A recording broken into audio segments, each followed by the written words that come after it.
At para sa ating mga balita, Hamas, handa na daw iwan ang Gaza. At Israel, ayaw nang ituloy ang ceasefire, magsisimula uli ng gera. At Pope Francis, critical na ang kalagayan. Pero bago natin umpisahan ang ating mga balita, mangyari po lamang na i-like ang video ito para sa patuloy na paghahatid natin ng ating mga updates mula sa loob at labas ng bansa. Malaking tulong po ang inyong like para sa aming mga content creator. Maraming salamat po mga kababayan.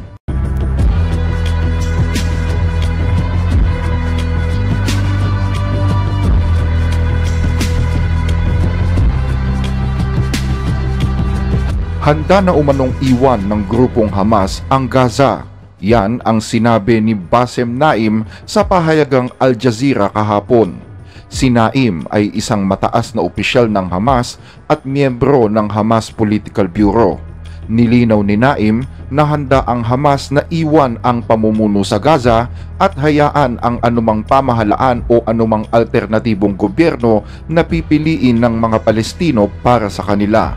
Idiniin niya na ang desisyong ito ay ilang ulit na umano nilang sinabi maging bago pa man ang umpisa ng gera noong October ng 2023. Tanggap-an niya ng grupong Hamas ang proposal ng Egypt na bumuo ng isang pamahalaan sa Gaza na sasaklaw sa lahat ng aspeto ng buhay ng mga Palestino. Isang pamahalaan sa Gaza na may direktang koordinasyon sa Palestinian National Authority na nakabase sa West Bank. In Gaza Strip or even in the West Bank, we are ready to leave it and to for the Palestinian consensus to decide how to run all these aspects of life of the Palestinians. Sinabi din ng opisyal na ang grupong Hamas ay itinatag bilang isang pambansang kilusan ng mga Palestino na may malinaw na layunin. Kabilang sa mga layuning ito ang pagpapaalis sa mga mananakop na Israeli, pagkamit ng tunay at pambansang layunin ng mga Palestino na magkaroon ng isang estado, sariling pagpapasya at karapatang makabalik. Itinatag ang Hamas bilang isang pambansang kilusan ng paglaban ng mga Palestino para sa isang malinaw na layunin.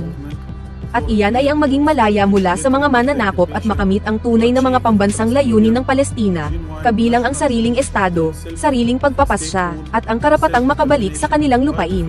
Ang mga layuning ito ay nananatiling tama. At ipagpapatuloy namin ang aming pakikibaka kasama ang iba pang mga pangkat at ang buong sambayan ng Palestino upang makamit ang mga ito sa lahat ng posibleng paraan, mula sa politikal at diplomatiko pamamaraan hanggang sa armadong paglaban, hanggang sa tuluyang makamtan ang mga adikain ito. Subalit pagdating sa pang-araw-araw na pamamahala sa buhay ng mga Palestino, tulad ng pangangasiwa sa mga pasilidad at kakayahan ng mga Palestino sa larangan ng kalusugan, edukasyon, panlipunang usapin, pulisya, sibilyang pulisya, at mga daanan sa Gaza o maging sa West Bank, handa kaming iwan ito kapag nagkaisa ang mga Palestino upang sila mismo ang magpasya kung paano ito pamamahalaan. Sa kabilang banda, binatikos naman ni Hamas spokesperson Abdel Latif Al-Qanu ang Israel dahil sa pagkansela nito sa pagpapalaya ng mga bilanggong Palestino na nakatakda sanang gawin ngayong araw. At sinabing ito ay lantarang paglabag sa kasunduan. Inakusahan din niya si Netanyahu ng pagpapaliban at pagpapabagal sa proseso. Matatandaan kasi na sinabi ng Israel sa mga opisyal sa West Bank na postpone ang pagpapalaya nila ng mga bilanggong Palestino. Ngayong araw, ipinasa ng Hamas sa Red Cross sa Gaza City si Hisham Al-Sayed, ang huli sa 6 na bihag na pinalaya sa ilalim ng kasunduan sa Israel. Ayon sa Israel Defense Force, inabisuhan sila ng Red Cross tungkol dito. Ang militar ng Israel at ang security agency na Shin Bet ang kukuha kay Al-Sayed sa loob ng Gaza at mag-e-escort sa kanya palabas sa strip. Bukod sa kanya ay pinakawala na rin ang iba pang mga hostages na sina Omer Shemtov, Aliyah Cohen at Omer Wenket. Gayon din si Natal Shoham at Avera Mengistu. Matapos ang pagpapalitan ng bihag at bilanggo, nais ng Hamas na magpatuloy na sa ikalawang yugto ng kasunduan. Ang ganap na pagpapalaya sa mga bilanggo nahahantong sa isang permanenteng ceasefire at ganap na pag-atras ng mga puwersang Israeli mula sa Gaza. Ayon sa Hamas, Ang pagpapakawala nila sa mga hostage ay nagpapatunay ng kanilang pagsunod sa ceasefire deal, habang ang Israel naman ay nagdadalawang isip sa pagpapatupad nito. Kaugnay pa rin ng balitang ito, muli na namang nahinto ang pagpapatupad ng kasunduan ng mga Hamas at ng Israel. Parehong nag-aakusahan ngayon ang dalawang grupo ng paglabag sa kasunduan.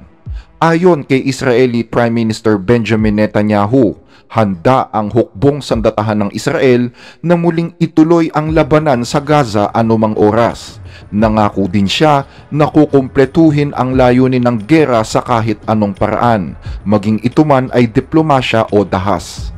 אנחנו נכונים לחזור בכל רגע ללחימה עצימה. התוכניות המבצעיות כבר מוכנות.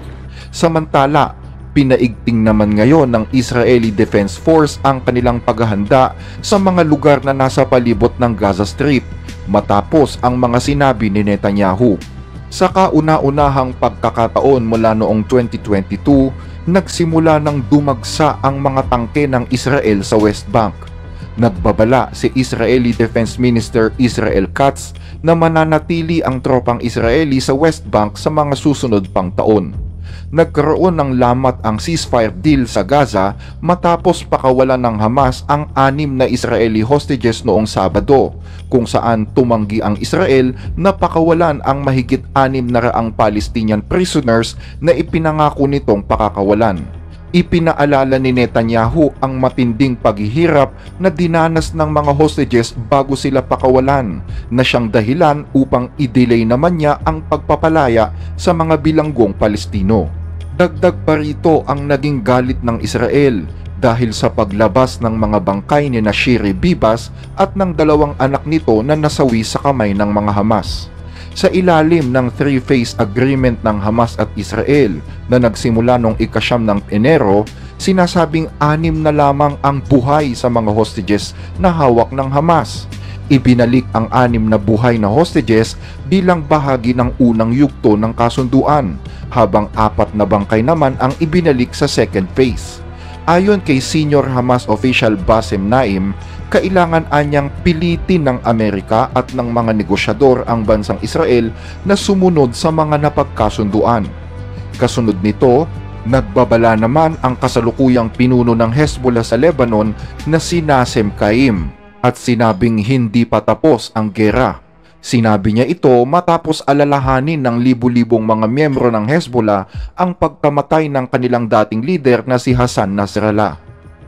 Samantala, nakatakda namang magpulong ang mga leader ng Arab countries sa lungsod ng Cairo, Egypt sa ika-4 ng Marso. Yan ay upang pag-usapan ang planong reconstruction sa Gaza. Isang pagpupulong kung saan imbitado din ang kasalukuyang interim president ng Syria na si Ahmad al-Shara. Ipinatawag ang nasabing pagpupulong bilang tugon sa suhestyon ni US President Donald Trump na i-take over ang Gaza. Sa ibang balita, Pope Francis, critical na ang kalagayan. Bumabaha ngayon ng mga panalangin at pag-aalala para sa leader ng simbahang Katoliko na si Pope Francis dahil nasa critical na kondisyon umano ang Papa sa Roma. Ayon sa Vatican, ang Papa ay nagsasuffer ngayon ng tinatawag nilang prolonged respiratory crisis. Nangangailangan din daw ngayon ang 88 taong gulang na pontipiko ng karagdagang oxygen at dugo. Dahil dyan, nanalangin ngayon ang lahat ng mga Katoliko sa buong mundo para sa kanyang mabilis na kagalingan. Mula sa kanyang silid sa ika-10 palapag ng ospital ng Gemelli, may mga ulat na nakakakilos at nakakaupo na daw si Pope Francis. Pero masyado na raw umanong delikado ang kalagayan nito dahil sa kanyang lumalalang kondisyon. Ayon sa Vatican, nasa estado ngayon ang Papa ng tinatawag nilang prolonged respiratory crisis at nangangailangan ng mataas na daloy ng oxygen na tutulong sa kanyang paghinga. Kailangan din umano niyang masalina ng karagdagang dugo habang nakikipaglaban sa pneumonia at impeksyon sa baga. You have to take it day by day, and we just don't know at the moment. We do know it's going to be a long process of healing. Mahigit 1 linggo na ngayon ang pontifiko sa ospital at ayon sa mga doktor ay mas lalo siyang nasa mahirap na kalagayan kumpara ng mga nakaraang araw. Ang nakakatakot na update na ito ang naging dahilan naman ng matinding pangamba ng mga Katoliko na nagsimba noong linggo sa St. Mary Cathedral sa Sydney, Australia. Special prayers during Mass, particularly directed for the Pope's recovery. We heard some turning news today that it's not gone for the better, so we're hoping that he has a speedy recovery. I think everybody had him in their heart. Matatandaan na dinala sa ospital si Pope Francis dahil sa sakit na bronchitis, isang sakit na pabalik-balik na sa kanya mula nang operahan ng kanyang baga noong kanyang kabataan. Pero sa kabila nito, sinabi ng kanyang doktor na nananatili siyang positibo na gagaling ang Papa. It's critical condition, but he's fine now. He's fine. Now they're Dahilan upang lalong bantayan ang kanyang kalusugan. Vatican bureaucracy is like any bureaucracy. It always tries to plan for change. And there's definitely an atmosphere here in Rome at the moment. There's a sense of uncertainty. Mayroong mahigit 1 bilyong Katoliko sa buong mundo at 5 milyong dito ang nasa Australia. Lahat sila ay nananalangin ngayon sa Papa habang nakikipaglaban siya sa kanyang seryosong problema sa kalusugan.